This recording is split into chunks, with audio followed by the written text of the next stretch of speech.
अहाँ सब गोटे के हम लक्ष्मी चौधरी गोड़ लागे छी। आई हम मधुश्रावणी स्पेशल पावन के गीत लऽ के उपस्थित भेलहुँ हैं। आशा करे छी जे अपने सब गोटे के गीत नीक लागत और अपने सब गोटे से विशेष आग्रह अछि हमर जे एहि गीत के अधिक से अधिक शेयर करियो ताकि सब माय बहिन पवनैतिन सब ला एहि गीत के गाबि सकथिन। बहुत बहुत धन्यवाद। पावनी पूजो सिया सावन महीना हे पावनी बड़ भारी। पावनी पूजो सिया सावन महीना हे पावन बड़ भारी। मांग लिया जन्म यही बात है पावन बड़ भारी। मांग लिया जन्म यही बात है पावन बड़ भारी।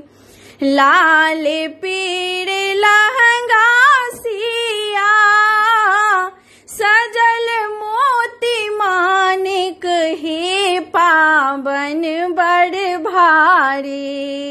लाल पीड़ लहंगा सिया भरल मोती मानिक हे पावन बड़ भारी।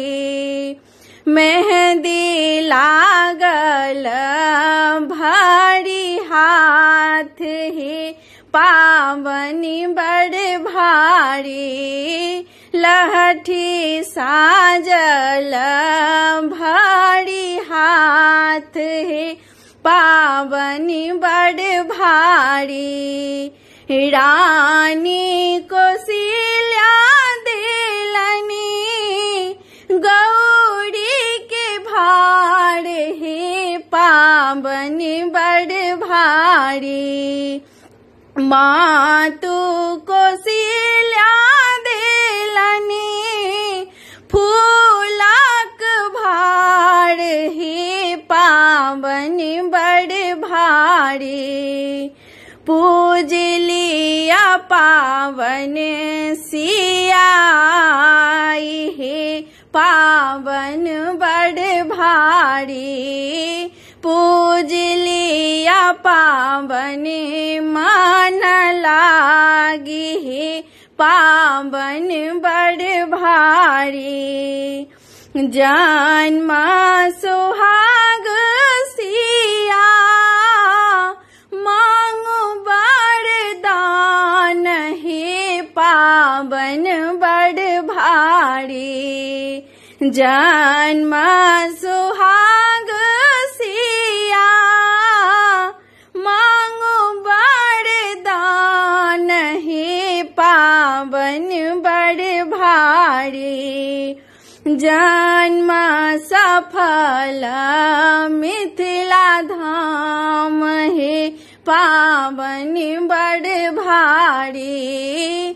जन्म सफल मिथिला धाम हे पावन बड़ भारी। पावनी पूजो सिया सावन महीना हे पावन बड़ भारी। मांग लिया जन्म यही बात है पावन बड़ भारी।